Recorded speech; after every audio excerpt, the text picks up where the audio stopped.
Hey everyone, welcome to my channel. My name is Ethan Etchart. I'm a personal trainer. I'm a fitness coach, and what I've been diving into lately is a lot of stuff to share about nutrition. So I just made a video recently, check it out here, and I shared 5 nutrition tips that focus mainly on quantity and quality of food and not digging yourself into a hole. And so this video I'm going to talk about some nutrition again, but we're going to talk a little more directly about macronutrients and then the timing of eating food throughout the day, our meals. All right, so we're going to talk about things like proteins and carbohydrates and fats, of course.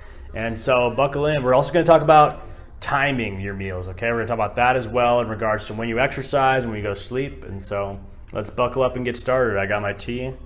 Oh yeah, and I'm one of those people that literally has 3 tea bags inside of the cup, so I'm ready.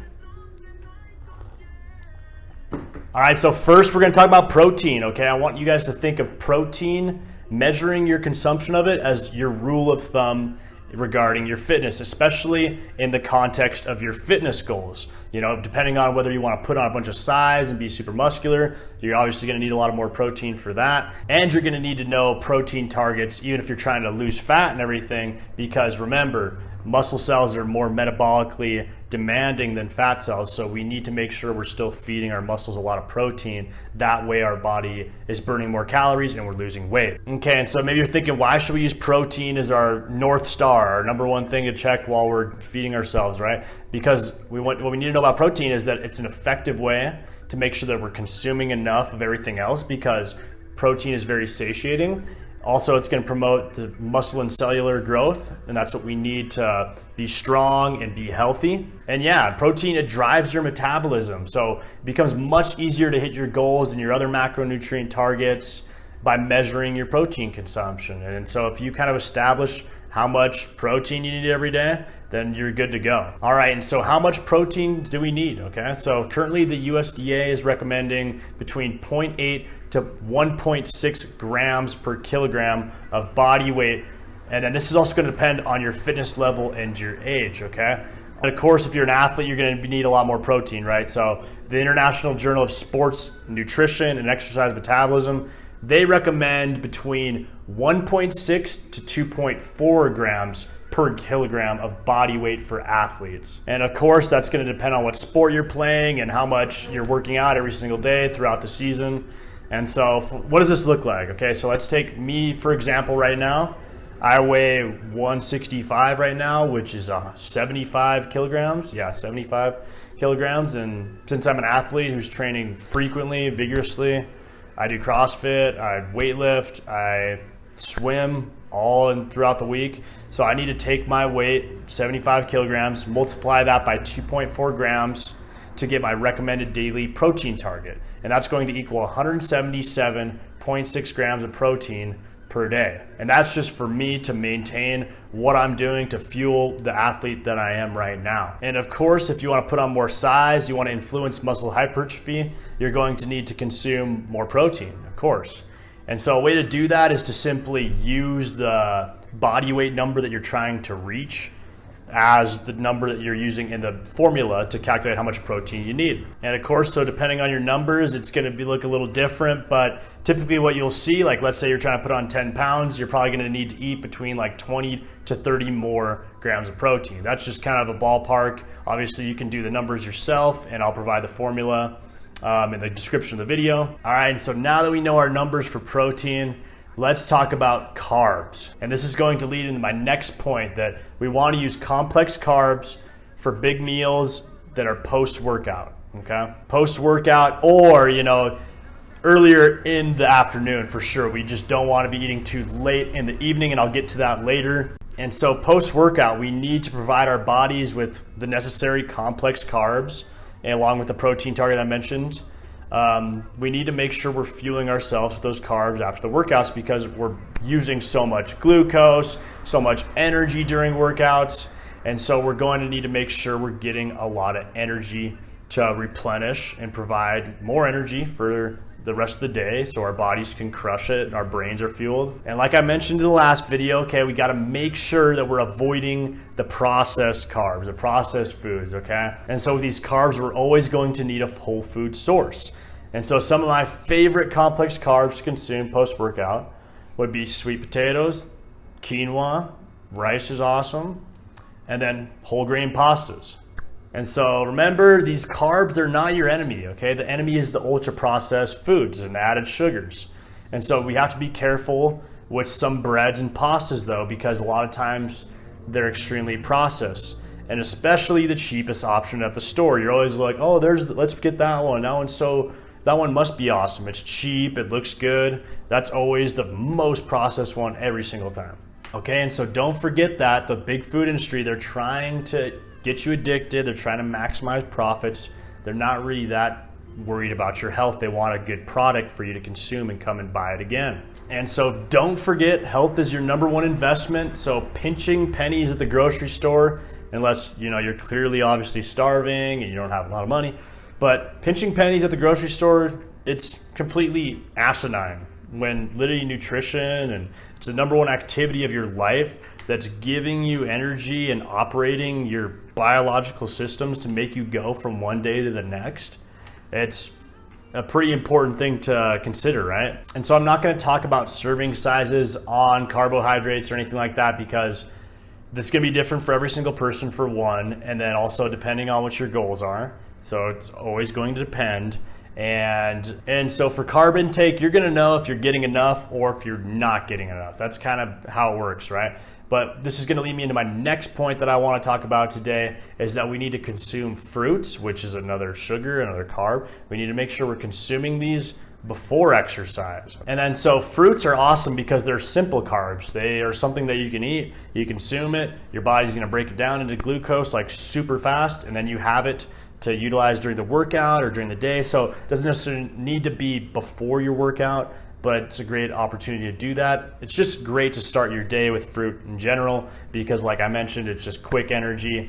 Boom, let's get started, time to work. And so it's a little bit of a workout hack to have fruit before you work out, and especially when you can pair it with a good whole food, a good whole complex carb like oats or granola, then your body is going to operate so much better. And the reason why you're going to work out better is because you're going to be allowed to use, exogenous glucose for energy during your workouts, basically meaning that you don't have to use the food that you've already ate as energy in your liver or your muscle, your glucose storage. So that's very effective, especially if you're trying to have workouts where you're building upon your progress. And so yeah, basically by pairing the fruit with some whole complex carb, you're going to be able to optimize your workouts and post-workout recovery, because then you're going to have glucose that's already available in your bloodstream from eating for energy, and then you don't have to deplete the stored energy that you already have. So you're going to be able to recover faster. You're going to have more energy before the workout, during, and after.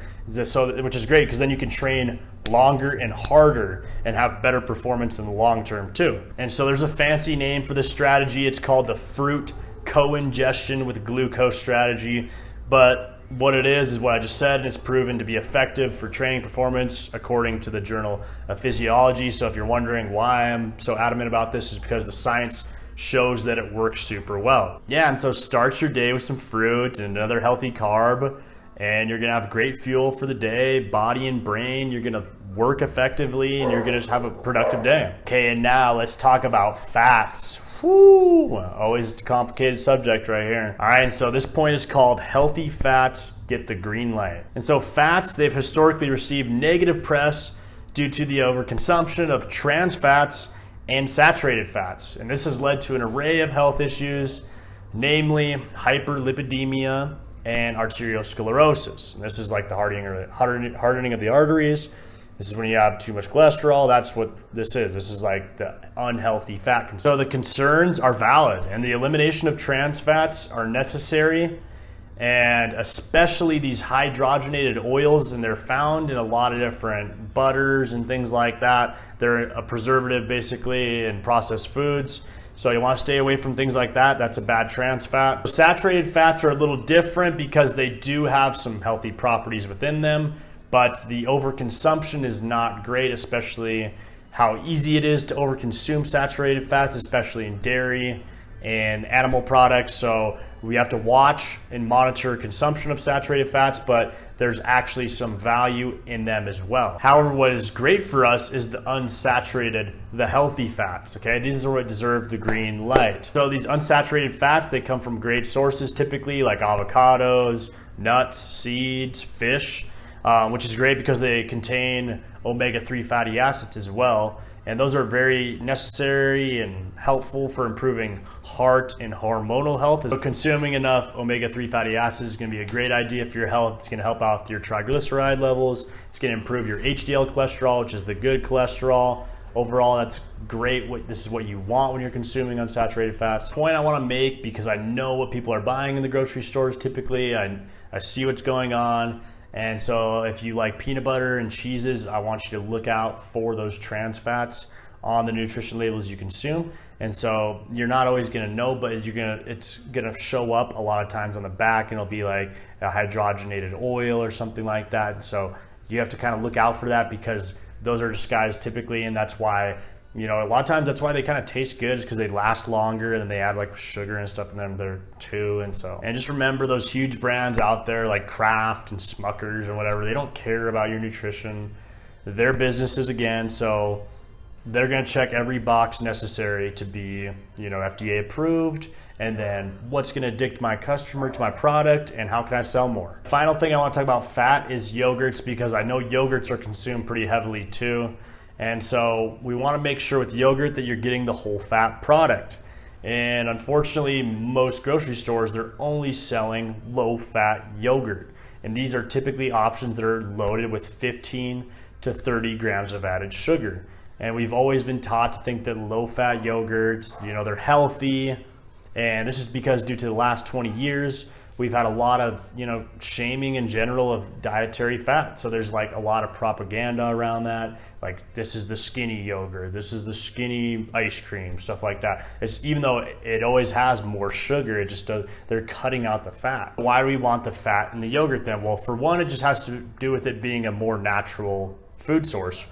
A natural yogurt made from dairy contains the whole milk, which is great because it's actually going to contain the nutrients that you'd be expecting from yogurt. It's going to have a little bit of that saturated fat that has some healthy properties from dairy. It's going to have a little protein. It's going to have all that stuff, not excess sugar. So fats already, they're very heavy, right? They're 9 calories per gram. And so if you're actually consuming a real yogurt source that has the fats in it, you're going to get full faster, and when you should be getting full eating yogurt. That way you're not just eating so much of it and it's full of sugar and you can't even tell. Like, that's what happens with these fake yogurts, is that they're just so addicting and you're consuming more of it and they're full of sugar. Okay, and so now that I made it through the 3 macronutrients, protein, carbohydrates, and fats, now we're going to be talking about planning. And what I want you to remember about this is don't eat a huge meal late, and then on the flip side, always eat something within the first 2 hours of waking. So I'm not going to get into like some intermittent fasting and stuff like that, because the timing of meals, it's a huge topic for debate. I'm sure that you've heard in the public nutrition sphere that there are perhaps benefits in things like intermittent fasting or skipping breakfast, skipping dinner, whatever, you know, but we're not going to talk about that exactly. And a lot of that has to do with that this topic is pretty contentious. And I want to remind everyone that I'm not a RD, registered dietitian, and I'm not a medical doctor either. And so remember, these are suggestions, they're explanations, they're not prescriptions. Anyway, my turn. So what I gather from the literature is that you're going to want to consume the majority of your food earlier in the day, okay, with about 2 to 3 meals in total. This is going to help reduce inflammation. It's going to help improve sleep patterns, improve immune system health. Also, it's just going to promote a healthy gut microbiome as well. And there's science and research to support this. I'll have that included in the description. But a healthy gut microbiome, like I mentioned, that is a very important thing to have taken care of. And the main thing we want to stay away from is eating late in the night before bed, because this has been associated with glucose intolerance and worse fat utilization. And this could potentially suggest a higher correlation with type 2 diabetes or even metabolic syndrome, which is hypertension typically. It just means you have very high blood pressure, things like that. You're developing type 2 diabetes. And so as a rule of thumb, I just like to say don't eat, 2 hours before bed, and make sure you're starting the day, you're getting protein earlier in the day, because Like I mentioned in the first point, that's going to drive your metabolism. So that way you're eating earlier in the day, you're hungry when you're supposed to be, and you're not getting super hungry late at night. And what's great about this is it's going to prevent you from snacking on those processed sugary foods, because you're going to eat the foods you need to earlier in the day. You're not going to feel those impulses later in the evening to eat those sugary foods. So eat that protein early and try to consume the rest of your food all before, middle afternoon, basically. All right, and so that's going to conclude the end of my top 10 nutrition tips. Thanks for checking it out. What we went over in this video is we talked about protein, we talked about carbs, and we talked about fats, and then we talked about timing our meals. All right, so I want everyone to be aware of these tips. These are the 10 nutrition tips that I believe everyone should be aware of. I'm a personal trainer, I'm an athlete, and now I'm an academic who's exploring these topics within health and wellness. And this has to do with relating to the optimization of our livelihood and our daily experience. So my goal through this channel then is just to share information like that with people. It's more than just being a trainer, and it's more than just knowing these things to optimize fitness. It has to do with livelihood and well-being. And as I mentioned, there's some pretty serious things that can happen by not taking care of your nutrition. And that's why I've made these videos. So thanks for checking this out. I've wrote about this in my website. I have articles I publish every Sunday. I also have my Instagram page at Ethan Etchart. Please give this YouTube channel a like and subscribe. This is where I explain the power and practicality of living a healthy lifestyle. Thanks for watching.